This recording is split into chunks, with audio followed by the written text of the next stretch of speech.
Assalomu alaykum aziz kuzatuvchilar. Bugun biz ko'zga ko'rinmaydigan, ammo butun texnika ishlashining siri tokli o'tkazgichning magnit ta'sirini ochamiz. Tasavvur qiling, oddiy sim, hech qanday sehr yo'qdek, lekin tok o'tgani zahoti fazoda ko'rinmas kuch paydo bo'ladi.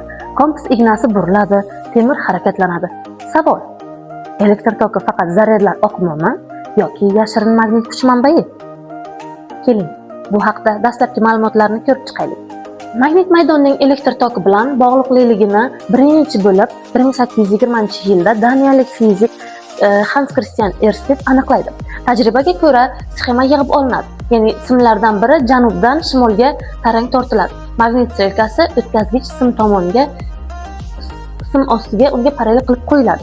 Ya'ni mana tok manbayimiz bor, kalit va ulovchi simlar orqali zanjir yig'ildi va o'sha o'tkazgich simni ostida parallel qilib, ya'ni o'tkazgichga parallel qilib biz magnit strelkalarni joylashtirib oldik. Endi zanjirdan tok o'qib boshlaganda magnit strelkalarimiz parallel perpendikulyar kelib joylashib qolishini tajribada kuzatgan. Xo'p, bunga sabab nima bo'ladi?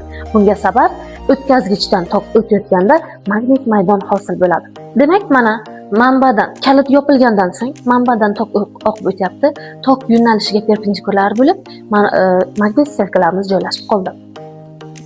Ørsted tajribasiga ko'ra, kompas ignasi tok o'tkazuvchi simning yonida burilib, elektr toki magnitlanish hosil qilishini isbotlaydi. To'g'ri o'tkazgichli tok atrofidagi magnit maydonining yo'nalishini qanday aniqlashni ko'rib chiqamiz. To'g'ri tok yo'nalishiga qilib, o'ng qo'limizning bosh barmog'ini moslab olamiz va 4 ta barmog'imiz kaftimizga kiruvchi qilib joylashtiriladi. Ana shu 4 ta barmog'imiz bizga magnit induksiya chiziqlari yo'nalishini bildiradi. Tok o'tayotgan sim atrofida konsentrik aylanalar hosil qilinadi. Bu esa magnit kuch chiziqlarini bildiradi. Kompas ignasi magnit maydon ta'sirida burilayotganini ko'rishimiz mumkin bo'ladi. Masalan, batareya orqali yopiq elektr zanjir hosil qilingan tokli o'tkazgich, to'g'ri tokli o'tkazgich atrofida konsentrik aylanalar bo'ylab magnit maydon hosil qilinadi. Magnit maydon kuch chiziqlari esa N qutbdan chiquvchi, S qutbga kiruvchi bo'lib yo'naladi. Ushbu dasturda to'g'ri o'tkazgichning ichida elektronlar harakati ko'rsatilgan, to'g'ri o'tkazgichdan oqib o'tayotgan tok esa yuqoriga yo'nalgan. Keling, o'ng qo'limizni bosh barmog'ini yuqoriga qilib joylashtirib olamiz. Ana endi biz qo'limizni 4 ta barmog'ini konsentrik aylana qilib burgan paytimiz kaftimizga kiruvchi qilib, unda magnit maydon kuch chiziqlari yo'nalishi mana tasvirlangan. Tasavvur qilishingiz uchun magnit maydon kuch chiziqlarini ko'rinishini har xil vaziyatga qo'yib ko'ramiz.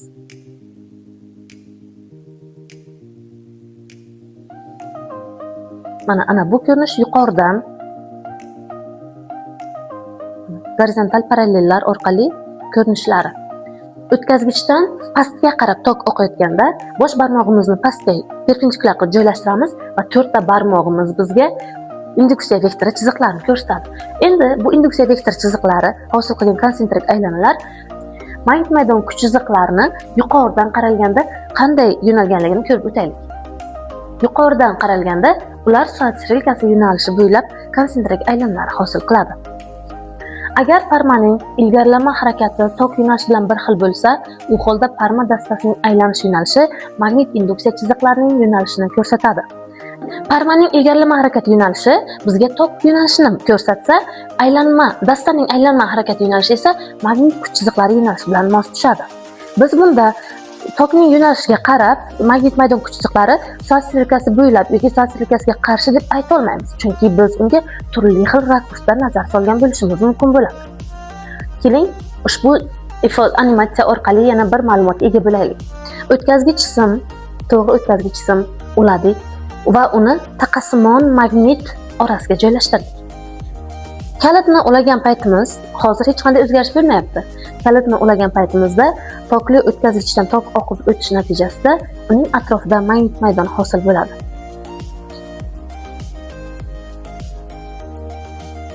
U harakatga keldi.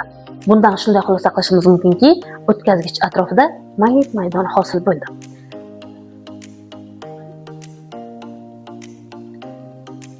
Keling, magnit qutblarini o'zgartirib olamiz. Bunda tokli o'tkazgich taqasimon magnitning ichki tarafiga harakat qildi. Endi ushbu o'tkazgich tashqi tarafga harakat qiladimi, ichki tarafga tortiladimi? Keling, buni Flemingning chap qo'l qoidasidan o'rganib olamiz. Chap qo'limizdan uchta barmog'imizni shunday joylashtiramizki, bunda 90 gradusga kerilgan bosh barmog'imiz o'tkazgichga magnit maydon tomonidan ta'sir qilayotgan kuch yo'nalishini, ko'rsatkich barmog'imiz esa magnit maydon induksiya yo'nalishini, o'rta barmog'imiz esa o'tkazgichdan oqib o'tayotgan tok yo'nalishini ko'rsatadi.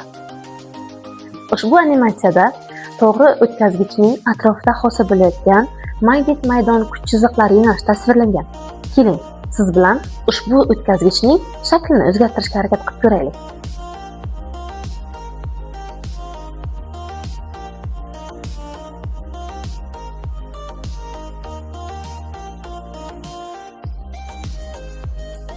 Endi ko'rib turganingizdek, bu yerda induktiv g'altak hosil qilindi. Ushbu g'altakdan tok o'tayotganda uning magnit maydon kuch chiziqlari xuddi doimiy magnit atrofida hosil bo'layotgan magnit maydon kuch chiziqlaridek bo'lib qoladi. Endi ushbu tajribani amalda ko'rib chiqamiz.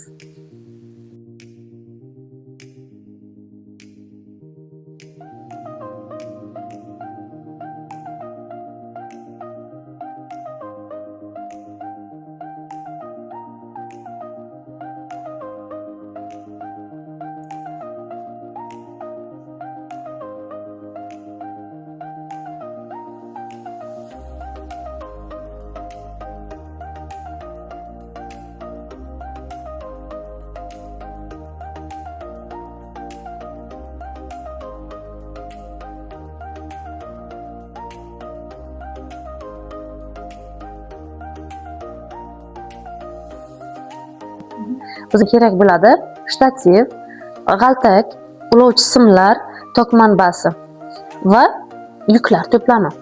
Ana endi g'altakda tok oqib o'tmayotgan paytda metal buyumni siqichni tekkazyapmiz, hech qanaqa mana ta'sirlashuv yo'q.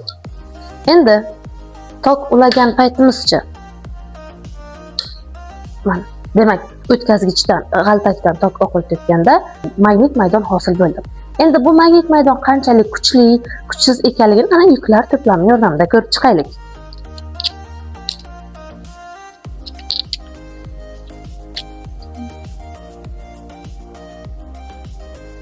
Endi yanada qo'shimcha yuklar qo'yib chiqamiz.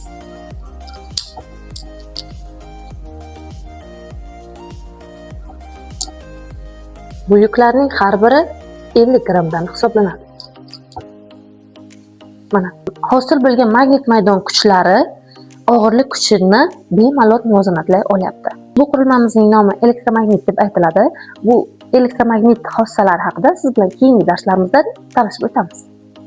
Bu hodisa shunchaki tajriba emas. Elektr dvigatellar, dinamiklar, liftlar, poyezdlar, ko'tarish kranlari, bularning hammasi tokning magnit ta'siriga asoslangan.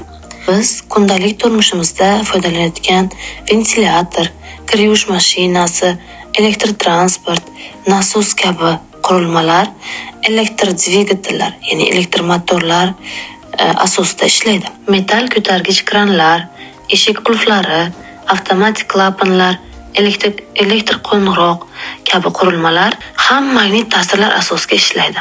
Ya'ni ularning asosi elektromagnit va solenoid bo'lib, g'altakdan tok o'tayotganda u magnitga aylanadi. Tok o'chsa, magnitlik yo'qoladi. Biz ko'rmaymiz, lekin u mavjud.